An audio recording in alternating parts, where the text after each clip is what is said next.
Ericsson says. How come North American teams always blame sucking on lack of lands and overall competition in North America, yet still a team like Luminosity can manage to beat top 3 teams on a consistent basis? Lurppis responds. If you focus on trying to beat teams based on skill, it is very hard to get to a level where you can out-aim the likes of Olafmeister, Kenny S or Guardian when playing against inferior competition. You can practice flashes and smokes on an empty server, we made Fox style, even without good opponents. Similarly, Luminosity has near perfected their playing style in North America. What is different between Luminosity and the rest of North America? Lurppis responds.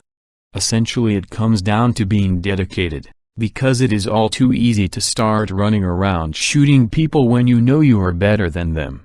It was an obvious problem in my Evil Geniuses days when Fraud would get frustrated when we would try to alter our style to fit Europeans better, because we would lose some rounds or even halves against weaker teams trying to learn how to run certain tactics, whereas we could be guaranteed +10 and -5 wins every half by playing the way we had been playing for a year. What does North America need to win a major title, and when in the future do you believe it is going to happen? Lurppis responds. North American teams have not really had identities since Sean Gares left Cloud9. If you cannot outskill your opponents, you must beat them other ways. Unfortunately it seems people across the pond still think Nothing and Shroud can beat Olafman Crimson pure skill, whereas the reality is that will not consistently happen.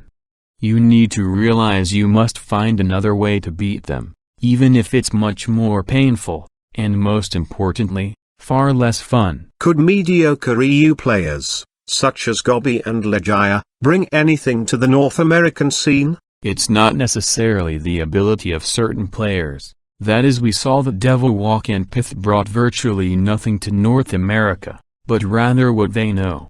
Adding one more guy who can name won't fix a continent, but getting a real in-game leader like Galbi can actually lead to good development over a longer period of time. Based on recent leaks, it's highly probable that Robban will be the coach of FaZe. Do you think he can have a positive effect on their game? Robban was always a quasi-leader, forced into the role and skill-heavy rosters. But his teams always had structure, and that is what FaZe needs. I think he can bring in routine and structure to FaZe, and if he puts in the time to learn CSGO well enough to come up with tactics, he could help the team out a lot. But it all depends on how much he is willing to work on it. Which challenges that you have faced in your life are those which you learnt the most from? This would easily veer into the personal space. But from a CS perspective I actually believe competition teaches a lot. You learn a ton about yourself and how you deal with pressure, losses, etc. When it comes to pressure, I believe I've learned to control how I feel, so that after my first few events I have never felt nervous doing anything. As for losing, I learned at some point how to be a good loser, as opposed to the sore one I've been my entirely life, and all it did was lessen my motivation. My takeaway is that the fact I cannot stand losing is what motivates me the most. What do you think about Cloud9 getting a team house? How well Nothing will be able to manage the team? I am not a believer in team houses. I think when players are young it can work, but the older you get the less convenient it will be. When we were 17-18 we lived together for 6 weeks at Work Season 3 in Seoul, and it was great, but we were all single and enjoyed hanging out and going out together.